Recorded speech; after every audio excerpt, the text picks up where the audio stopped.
Hi guys, welcome back. So this is going to be activity 2 and we're going to be looking at one of Van Gogh's paintings, which is one of my personal favourites, and it is called Starry Night. Now I'm going to put a picture of it right here so that you can see it. Van Gogh painted this picture in 1889, so a long time ago, over 100 years ago, and he painted it when he was staying in a hospital for his mental health because he'd fallen back into feeling very, very sad.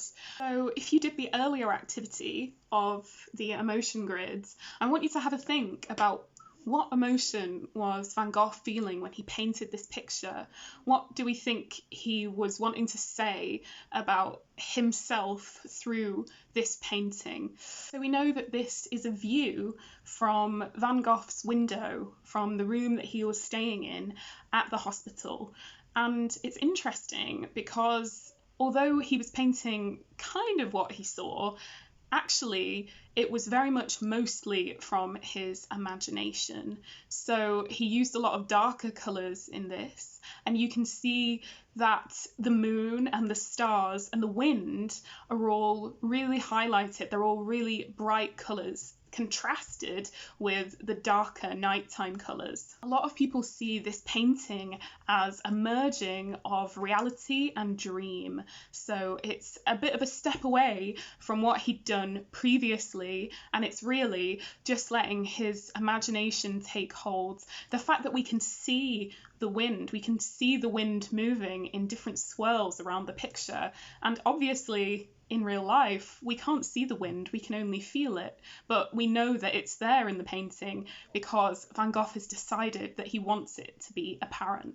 So the little swirls that Van Gogh does to make the wind, I'm just going to hold my paintbrush up to the camera so that you can see. So it's kind of like this, little flicks that he's doing with his paintbrush, and that's enough to just create the appearance of the wind. So we're going to have a go at making our own version of Starry Night, our own Starry Night, and it won't be the same as Van Gogh's. I want it to be your own interpretation, your own picture. So you're going to need a cup of water and a paintbrush. You're going to need some paints. You're going to need some newspaper so that you don't make a mess. You can use acrylic paints, you can use watercolour paints, you can use whatever paints you got basically, but if you don't have any, then you might be able to ask if you could borrow some spices, and if you mix those together with water, they can make quite good paints. So I've got some turmeric here and some garam masala, which I might have a little go at using for my stars and my moon. It's also handy if you have any chalk around your house that you can use. I've got some white chalk and some yellow chalk here. So again, if you don't have it, no problem, and you can carry on anyway. But if you do, it will be really helpful. You're also going to need something to mix your paints on. So you can put your paints on here if you're using squirty ones. And just to say, if you don't have any paints at all, that's still okay, and you can do all of this with colouring pencils, crayons, or felt tips. And I'm going to use another piece of A4 for this, but if you've got a bigger piece of paper, if you've got some A3 or something like that, then even better, because you can make your picture really huge. And just one other thing to note is that I'm going to be wearing my dungarees to paint, which I don't mind getting messy, but you should probably wear an apron or a t-shirt that you don't mind getting paint on. And I'm also going to be painting on a notice board, but I would suggest that you use a flat surface like a table. I'm only painting on the notice board so that you can see it for the purpose of this video. Alright, so on my palette I've got some dark blue, I've got some light blue, and I've got some black. And I'm just going to turn around and I'm going to start to lay this onto the paper in little swirls. So you can see that I'm just doing them on the top of the picture for now, because we're going to focus on the bottom after we've done the top. Okay.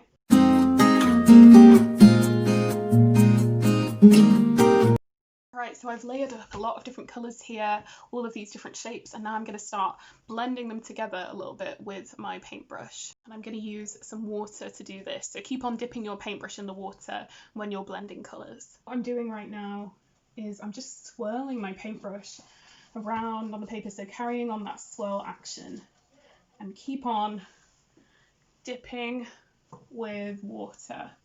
as well. So you can see I've got lots of different blues and greens and black all melding together, and they're creating this really nice sky. Okay, so this is my Starry Night so far. You can see that it has run a little bit, but that's okay because we're going to fill that in a moment. So I've just carried on that swirling effect with the paintbrush. Now that we've done the top of the picture and started building up the sky, we're going to think about that big space at the bottom.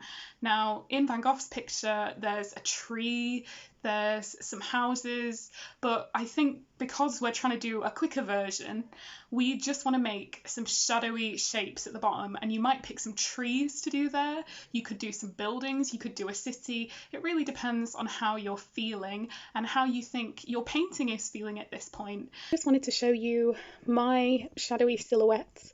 I chose to do some mountains because I thought it would be a nice contrast against the sky. I've done some big tall mountains and then some smaller ones.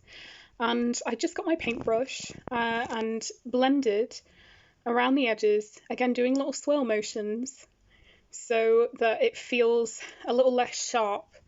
And I would suggest doing that as well on whatever silhouette you chose to do, just trying to blend the dark colour into the light colour a little bit. I'm now going to leave this to dry, and then I'm going to come back to it when it's a little bit less wet. So what I've done next after doing my silhouette is I've got some white chalk, but you could use white paint or even a white colouring pencil just to highlight around my mountain and also to begin drawing the moon.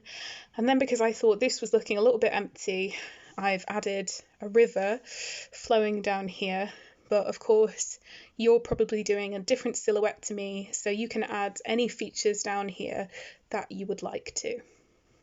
So the next stage and the most fun part is I've started drawing my stars and my wind, and for this I just used some yellow chalk, but again you can use yellow paints, and I just did some nice swirly circles going round and round, added a little bit of white in there, and then I did some swirly lines. And really you can just get carried away with this and just do as many nice shapes as you would like and try and fill your sky all the way up with different colours. I also added a little bit of yellow to the moon.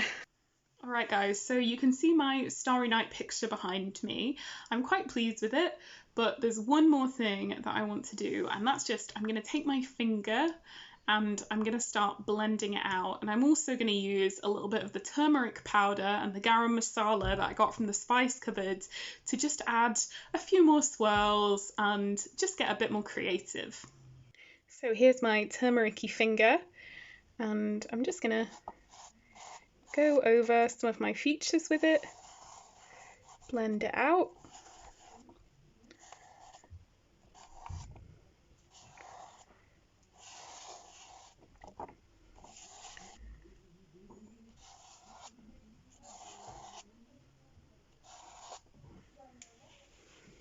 There we go. Alright guys, so that is the end of activity 2. I hope you have enjoyed painting your own Starry Night just like Van Gogh did, and I'm just going to drop a long name on you before we finish, and that is post-impressionism. And Van Gogh's work and this painting all fall into that category, and that really just means exactly what I said in the first activity when I talked about emotion being a painter's guide rather than painting what we see in the real world. So this is definitely not what a Starry Night actually looks like. It is far better because it is painted with emotion rather than realistically. And also, if you want to learn a little bit more about Van Gogh and a bit more about Starry Night in general, I can recommend that you listen to Don McLean, Starry Night, which is a lovely song and it's really nice to paint to, so you might want to put it on your painting playlist. I might see you for activity 3. Again, feel free to stop here and then come back another time. Bye!